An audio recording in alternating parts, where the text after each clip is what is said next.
Hamiləliyin 18-ci həftəsi. Artıq 5 ayın içindəyik. Döl böyüyüb, hansı dəyişikliklər baş verib, hansı müayinələrdən, vacib müayinələrdən keçməliyik, anada bədənində nə baş verir, bu haqda danışacağım. Və videonun sonunda hamiləlikdə yağ ehtiyacımızı necə qarşılayacağıq, nəyə diqqət etməliyik, hansı yağlar faydalıdır, hansılar isə hamilə üçün ziyanlıdır.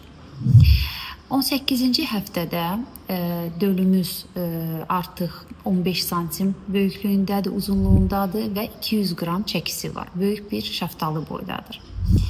Bu həftələrdə döl böyüdüyü üçün biz artıq onun orqanlarını çox ayrıntılı şəkildə görə bilirik. Əslində orqanlar bilirik ki, 8-ci həftəsində orqanogenez bitir və sadəcə böyümə gedir. Amma təbii ki, 8-ci həftədə biz dölün ürəyinin quruluşunu görə bilmirik, çünki çox kiçikdir.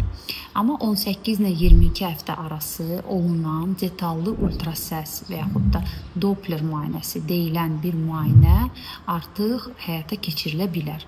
Və dölün ürəyində qüsur varmı, ara kəsmələri tamdırmı, damar çıxışları normaldırmı, bunların hamısını görə bilirik. Barmaqları saya bilirik, daha aydın falanqalarını görə bilirik barmaqların. Böyrəklər, beyin, fəqərə sütunu, bunlar hamısı detallı şəkildə dəyərləndirilir.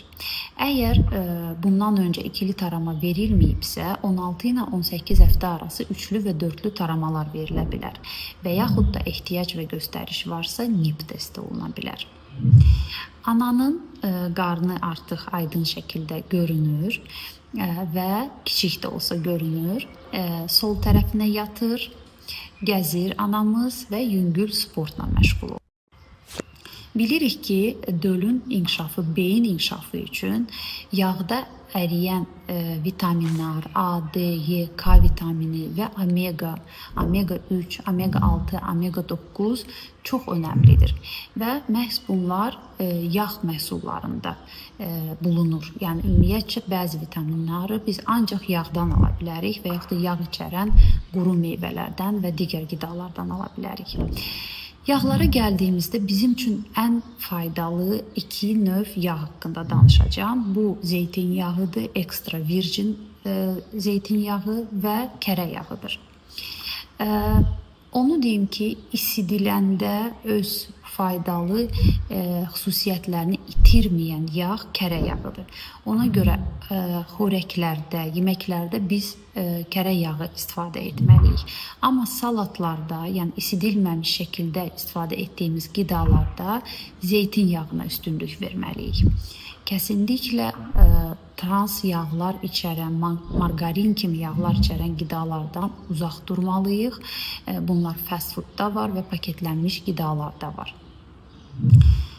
Amma yağ çox kalorikdir və bunun miqdarı 30 qramdan fazla olmamalıdır. Yəni bu səhər yeməyində bir çay qaşığı qədər kərə yağı, yeməklərdə istifadə olunan 20 qram kərə yağı deyək ki, gün içində tamamilə yetərlidir. Və yaxud da 2 xörək qaşığı zeytin yağı salatın üzərində və yaxud da hansısa soyuq qəlyanaltıların üzərində bizim üçün tamamilə bizim ehtiyacımızı qarşılayır və daha fazla yağ istifadəsi kilo alımına, piylənməyə, bunun da gətirdiyi digər ağırlaşmalara səbəb ola bilər.